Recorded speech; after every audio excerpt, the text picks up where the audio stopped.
ছিলেন বলিউডের বিখ্যাত খান বাড়ির বউ। সালমান খানের ভাই আরবাজের সঙ্গে প্রেম করে ঘর বেঁধেছিলেন তিনি। সেই সংসারে আছে সন্তানও। তবে নিজের বয়সের চেয়ে অনেক ছোট অর্জুন কাপুরের প্রেমে মশগুল হয়ে সেই সংসার ত্যাগ করে আলোচনায় আসেন মালাইকা অরোরা। এরপর অর্জুনের সঙ্গী হিসেবে বেশ চুটিয়ে প্রেম করে সময় যাপন করেছেন মালাইকা। বিয়ে হবে হবে করেও অবশ্য শেষ পর্যন্ত বিয়েটা হয়নি। ভেঙে গেছে তাদের মিষ্টি প্রেমের সম্পর্কটি, যা বেশ অবাক করেছে বলিউড পাড়ার বাসিন্দাদের। অর্জুন তো মন দিয়েছেন কাজে, কিন্তু মালাইকা কেমন আছে? সম্প্রতি নিজে জানালেন তিনি তার বর্তমান অবস্থার কথা। চাইয়া চাইয়া গানের আইটেম গার্ল মালাইকা সম্প্রতি তার ইনস্টাগ্রাম স্টোরিতে 25 নভেম্বর একটি মজার পোস্ট শেয়ার করেছেন। সেখানে তার সম্পর্কের অবস্থা প্রকাশ করেছেন অভিনেত্রী। ছবির 3টি অপশন ছিল: রিলেশনশিপে আছি, সিঙ্গেল এবং হে হে হে। তিনি হাস্যরসাত্মকভাবে তৃতীয় অপশনটি বেছে নেন। বিষয়টি তার অনুরাগীদের বেশ মজা দিয়েছে। সম্প্রতি দ্য হলিউড রিপোর্টার ইন্ডিয়ার সঙ্গে একটি সাক্ষাৎকারে অর্জুন কাপুর তার একাকিত্বের সঙ্গে যুদ্ধের বিষয়ে খোলামেলা আলোচনা করেন।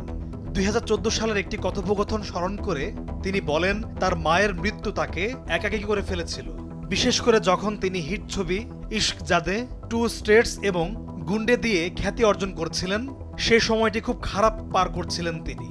যদিও তার ক্যারিয়ারে সফলতা ছিল, তবু মাকে হারিয়ে একাকিত্বটা তার জীবনে ব্যাপক প্রভাব ফেলেছিল। তবে এখন তিনি সেই অনুভূতি কাটিয়ে উঠেছেন এবং তার ব্যক্তিগত জীবনে উন্নতি করতে মনোযোগী হয়েছেন। তিনি উল্লেখ করেন, আত্মসেবা এবং ব্যক্তিগত উন্নতির জন্য সময় নেওয়াটা স্বার্থপরতা নয়, এর প্রয়োজন আছে। ক্যারিয়ার এবং সম্পর্কে নানা ওঠাপড়ার পর সময় নেওয়াটা উচিত। অর্জুনও চেষ্টা করছেন সব একাকিত্ব কাটিয়ে উঠতে। কাজে মন দিয়েছেন, যদিও এখনো কিছু চ্যালেঞ্জ রয়েছে, তবু তিনি আশাবাদী। বোঝাই যাচ্ছে মালাইকার সঙ্গে বিচ্ছেদের রেশ কাটিয়ে উঠতে সর্বোচ্চ চেষ্টা করছেন তিনি।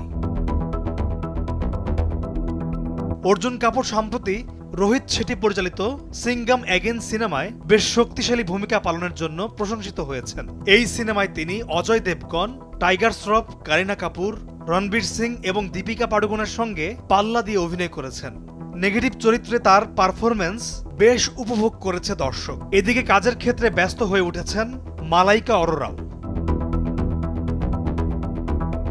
পলাশ খান, নিউজ ডেস্ক, ভোরের কাগজ।